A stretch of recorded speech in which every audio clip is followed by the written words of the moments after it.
बच्चों, अगला पहरा है।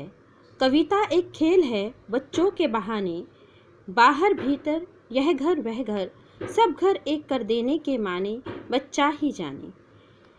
इस कविता में अब जो अंतिम पहरा आया है, अंतिम पद्यांश आया है, उसमें कवि ये सिद्ध करता महसूस होता है कि कविता की तुलना अगर किसी से कर सकते हैं तो वो बच्चों के खेल से ही कर सकते हैं।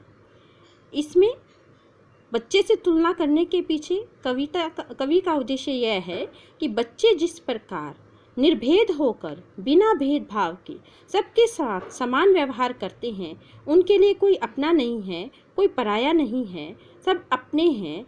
कोई बड़ा नहीं है, कोई छोटा नहीं है, कोई छूत नहीं है, कोई अछूत नहीं है, कोई अमीर नहीं है, कोई गरीब नहीं है। इन सब का भेद ना करते हुए बच्चे जिस प्रकार एकजुट होकर खेलते हैं, उसी प्रकार कविता भी अपने संदेशों, अपने प्रवाह को, अपने उपदेशों को समस्त मानव जाति के लिए, समस्त प्रकृति के लिए एक समान बिखेरती है। उन सब के साथ एक जैसा ही व्यवहार करती है।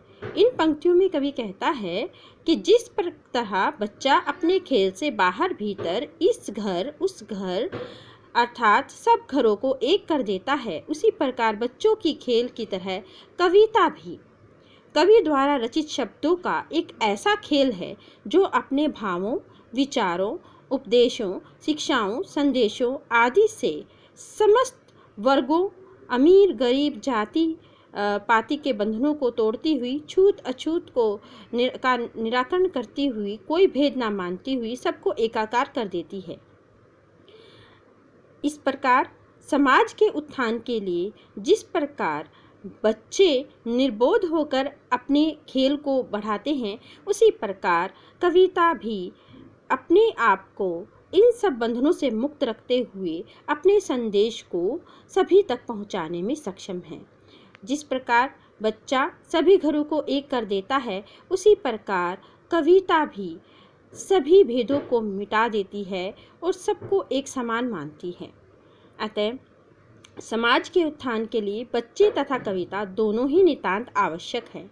इन पंक्तियों में बच्चों के समान भेदभाव की स्थिति से कविता को भी भेदभाव की स्थिति से अलग बताया गया है। इस कविता में बेटा जो भाषा शैली का प्रयोग किया गया है, वह आम बोलचाल की सहज सरल खड़ी बोली का प्रयोग किया गया है और इसमें अनुप्रास अलंकार की छटा बहुत ही सुंदर दिखती है और मुक्त छंद का प्रयोग है, लयात्मकता व तुकांत बना हुआ है, व्यंजना शब्द शक्ति का प्रयोग हुआ है, वर्णनात्मक शैली बहुत ही सुंदर बन पड़ी है और प्रसाद गुण की छटा से यह कविता अत्यंत ही मनोरम हो गई है। अतः बच्चों, आज हमने कविता के बहाने कविता पढ़ी, इसे आप समझेंगे और इसकी व्याख्या अपनी कॉपी में लिखेंगे।